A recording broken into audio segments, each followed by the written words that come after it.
A cozy living room. A family eating dinner together. Then, subtly, an Amazon Echo glows blue on the sideboard. A child turns to ask it a question instead of a parent. Nobody notices. There is a device in roughly 100 million homes in the United States alone. It sits quietly in living rooms, bedrooms, and kitchens. It listens. It responds. It learns. And over months and years, it is doing something that nobody explicitly programmed it to do. It is changing how the people in those homes talk to each other. Pause, not dramatically. Not in ways that show up on a single day. But gradually, in the texture of daily life, who you ask questions, how you resolve disagreements, whether you sit together in silence or whether you sit together at all. Smart home devices are reshaping human relationships in ways that most of us have never stopped to examine. Household penetration of smart home products is projected to increase from 77.6% in 2025 to 92.5% in 2029. Yet these devices are becoming as universal as the television, which, as we will see, is a comparison with an important history of its own. Today we are going inside that quiet transformation. Not to frighten you about technology. Not to tell you to throw your devices out of the window. But to give you a clear-eyed look at what the research is actually finding about how smart homes are reshaping the most important relationships in your life. Because these changes are happening whether you are paying attention or not. And paying attention is always better. The new third party in your home, 1 o'clock a family scene. Parent, child, smart speaker. The triangle of interaction. The device responding before the parent does. For most of human history, the home was a private space shared between the people who lived in it. A protected inner circle. The conversations that happened inside were between those people and nobody else. That changed with the telephone. Then the television. Then the internet. Each technology brought the outside world further inside the domestic space, and each one changed the nature of household interaction in ways that sociologists are still studying. Pause. Smart home devices represent the next step, and in some ways the most intimate one yet. Because unlike a telephone, which you choose to pick up, or a television, which you choose to turn on, a smart speaker is always present, always listening, and specifically designed to respond to human voices. A 2025 peer-reviewed study of Dutch families found that smart speaker use in the family space is multidimensional, shaped by how often the device is used, for what purpose, and by whom within the family. Lovely messages. These 3 dimensions turn out to matter enormously. Because different family members use these devices very differently. And those differences reveal, and sometimes create, new dynamics. Pause. A parent who asks Alexa for the weather while making breakfast is not changing much. But a child who stops asking their parent how to spell a word, and asks the speaker instead, is enacting a small shift in the nature of their relationship with knowledge, with authority, and with the adult in the room. Multiply that shift by thousands of daily interactions. Across months and years. And the accumulated effect is not small. The conversation you are no longer having, 2:30 a child approaching a parent with a question. Parent about to answer. Smart speaker lights up first. Child turns to the device. Consider the humble question. For centuries, the act of one person asking another a question has been one of the most basic units of human connection. It signals interest, trust, and a belief that the other person has something valuable to offer. The answer matters, but so does the act of asking. Smart speakers short-circuit this process. They answer instantly, accurately, and without any of the social complexity that comes with asking a person. No chance of the parent saying the wrong thing. No embarrassment. No need for patience. Pause. Research on smart speaker use in families has found that the devices bring family members together for shared activities in the living room, similar to how music and shared media have historically functioned, while simultaneously offering instant global connectivity that can pull individuals away from each other. Upgrowth. This is the central paradox of smart home technology in family life. It can both bring people together and pull them apart, often at the same time. When a smart speaker plays music that the whole family dances to in the kitchen, that is connection. When a teenager retreats to their bedroom and asks their smart speaker to play their own playlist, curated entirely around their individual tastes, in a space now managed entirely by their own preferences, that is something else. Not connection. Comfortable isolation. Pause. Neither is inherently wrong. But both represent a change from what came before. And most families have not had the conversation about which they want. Power, control, and the question of who decides. 4 o'clock. A household with multiple echo devices. Different family members trying to set different routines. Conflict visible. Who is the administrator? Smart homes raise a question that households have always had to navigate, but that technology makes newly concrete: who is in charge? In a traditional home, power dynamics around domestic decisions, what temperature to set the thermostat, when the lights go out, what music plays, are negotiated implicitly. They happen through conversation, habit, and compromise, in ways that reflect and reinforce the relationships between the people involved. In a smart home, those decisions are encoded. The person who set up the system, who has the administrator account, who configured the routines, that person's preferences are, to a significant degree, baked into the architecture of the home itself. Pause. A 2025 study published in Frontiers in Psychology found that research on household digital ecosystems reveals that the individual who pays the bill for a device likely has some kind of executive control over it, and that the impact of differential income levels can be important, particularly for members of a household where one person holds the financial authority. Upbeat. In practical terms, this means that smart home technology can quietly amplify existing power imbalances in a household. A controlling partner who sets up the smart home system has, in a literal sense, embedded their preferences into the physical environment. Changing the temperature, the lighting, the bedtime routine, all of it requires going through a system they control. Pause. This is not a theoretical concern. Research on domestic technology and coercive control has identified smart home devices as a potential tool of domestic abuse, with documented cases of partners remotely adjusting thermostats, locking doors, and monitoring movement through connected devices, without the other person's knowledge or consent. The same technology that can bring warmth and convenience to a loving home can, in a different context, be a mechanism of surveillance and control. The technology itself is neutral. The relationship it is placed within is not. The privacy you gave up without realizing. 5:30, an Alexa device in a living room. Subtle animation showing sound waves being captured. Data flowing upward to cloud servers. A profile being built. Here is something most people do not think about when they unbox their smart speaker. Smart speaker recordings contain highly personal information about your daily routines, family relationships, and private conversations.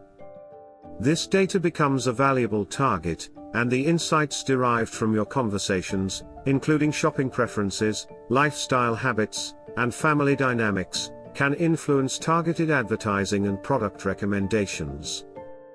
Outlier Kit. The device in your kitchen is not just playing music and setting timers. It is, over months and years, building an extraordinarily detailed picture of your household. When you wake up, when you argue, what you eat, What your children ask about. What you worry about at 11 p.m. Pause research has found that smart speaker false activations, where the device begins recording without being intentionally triggered, occur an average of 10 to 20 times per day in a typical household, capturing private conversations that were never meant to be shared. Common triggers include television programs, words that sound similar to wake words, and background conversations. The implications for relationships are subtle but real. When people know, or suspect, that they are being listened to, their behavior changes. Psychologists call this the observer effect. The simple act of being observed alters what is observed. Pause families with smart speakers report moderating what they say aloud in their own homes. They lower their voices for certain conversations. They move to other rooms. They develop a tacit awareness that the device is there, listening, even when they do not think about it consciously. The home, the one space historically understood as the innermost circle of private life, now contains a permanent third-party listener. And most families have adapted to this fact without ever sitting down to discuss whether they wanted it. What smart homes do to loneliness. 7 o'clock. A single-person apartment. A person cooking dinner alone, chatting with Alexa. Laughing. Then the camera pulls back to reveal the empty apartment. The warmth, and the loneliness coexisting. The loneliness epidemic is one of the defining public health challenges of the early 21st century. And smart home technology sits in an interesting and complicated relationship with it. On one hand, the research is clear that devices can provide genuine comfort.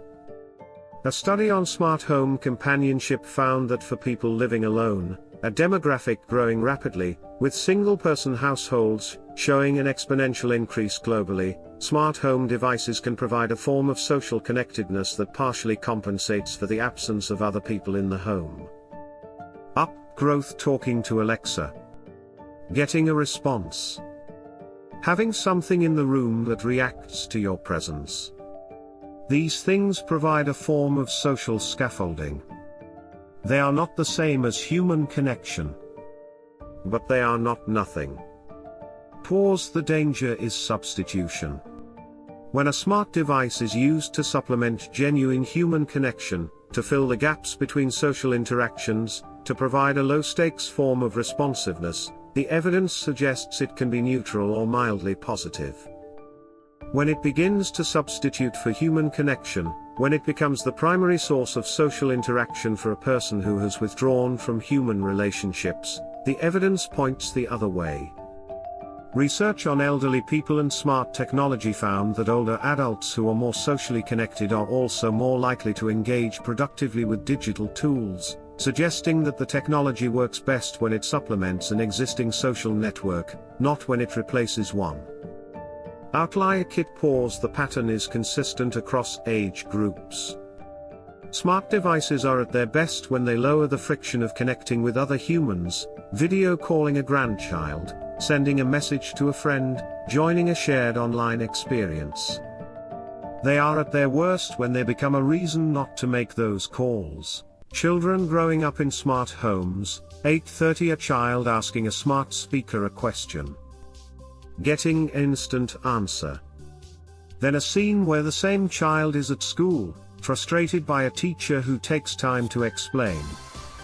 The generation currently growing up in smart homes is the first generation for whom ambient air has been a normal feature of domestic life from birth. And the implications for their social and cognitive development are only beginning to be understood. Consider the experience of being answered instantly, always correctly, without any of the social complexity that comes with asking a human being. Smart speakers do not have moods. They do not need you to ask nicely. They do not sometimes say "I don't know." They do not model the experience of not knowing, of having to look something up, of the productive frustration that comes with searching for an answer. Pause. These are not trivial things to miss. A significant body of developmental psychology research suggests that children learn some of their most important social skills through exactly those experiences: navigating the complexity of asking for help, reading another person's emotional state, tolerating the gap between question and answer. New AI-powered smart assistants from Google and Amazon now recognize individual family members, adapt to their voices and preferences, and are explicitly designed to make smart homes communal, with everyone in the household able to interact with the system in their own way. This personalization is presented as a feature. But a home where every child's environment is individually optimized around their own preferences is also a home where fewer negotiations happen. Where fewer compromises are made. Where the friction of living with other people, friction that, research consistently shows, is a central mechanism of social development, is engineered away. None of this means smart speakers are harmful to children. The research does not support that conclusion. But it does suggest that the question of how children interact with these devices, and what social experiences those interactions replace, is worth taking seriously. The new rituals, and the lost ones. 10 o'clock, a family once gathered around a radio. Then a television. Now gathered around a smart speaker asking it to play a song. The continuity, the change. Every technology that enters the home changes the rituals of domestic life. And rituals matter more than most people think. They are not just habits. They are the repeated, shared practices that give relationships their texture and meaning. The ritual of sitting together to watch the news. The ritual of choosing what music to play for a dinner party and having that conversation with your guests. The ritual of looking up an answer together in an encyclopedia, both people leaning over the book. Smart home technology is not destroying these rituals. But it is transforming them. A 2025 study published in Frontiers in Psychology found that households create explicit rules for device use, rules about when devices can be used, who can change settings, and which rooms are device-free, and that these rules function as a form of collective negotiation about values and priorities within the household. Upbeat. The families that are doing this consciously, that are having explicit conversations about what kind of home they want to live in and what role technology plays in it, are making choices. The families that are not having those conversations are also making choices. They are just making them passively. The smart home optimizes for convenience.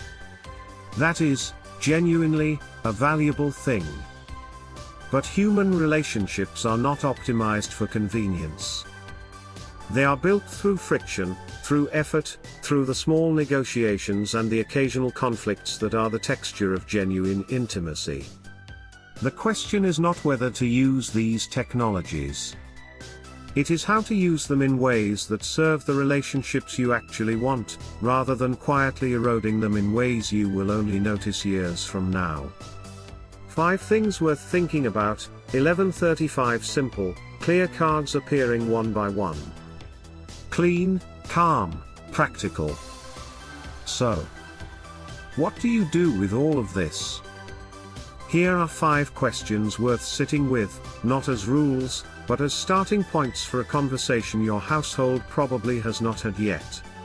1. Who controls the system, and is that control shared fairly? If one person set up the smart home and holds the administrator account, does that reflect how you want decisions to be made in your household? Is there a conversation worth having? 2. Are there spaces in your home that remain genuinely private? A bedroom without a smart speaker. A dinner table where devices are not invited. Physical spaces that are human spaces, not because technology is bad, but because some conversations need to happen without an audience. 3. When did you last ask your child, or your partner, a question that you could have asked a device instead? Not because the device would give a worse answer, but because the act of asking another person is sometimes the point. Pause 4. Has your household ever explicitly discussed what you want your relationship with these devices to look like? Most households have not. The technology arrived incrementally, and the norms followed, silently.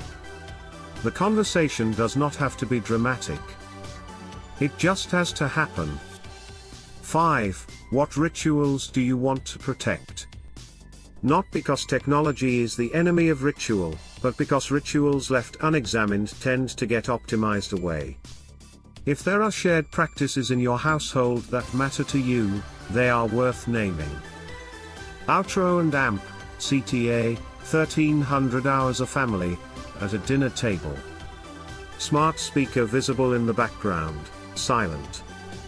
The conversation between the people in the foreground. Human, messy, warm, alive. Smart home devices are remarkable tools. They reduce friction, they connect people across distances, they make daily life more manageable for people with disabilities, for the elderly, for anyone navigating a busy and complicated existence. None of that is in dispute. Pause. What this video has tried to offer is something simpler. The observation that technology does not enter our lives as neutral objects.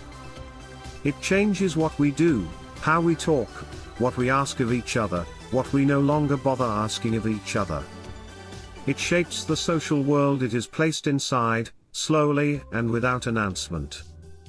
The smart home that knows your family's schedule, recognizes your children's voices, anticipates your preferences and adjusts the environment accordingly, that home is extraordinary. And it is also a home in which some of the most important things about being human, the negotiations, the frictions, the unexpected conversations, the need to ask for help and to give it, have been quietly managed away. Pause. The question is not whether to live in a smart home. For most of us, that choice has already been made. The question is how to live in one thoughtfully, deliberately, in ways that serve the relationships you care about, rather than slowly, imperceptibly, replacing them. If this video made you think about your own home differently, share it with someone you live with. And subscribe, because understanding how technology shapes the hidden side of our lives is exactly what this channel is for. I will see you in the next one.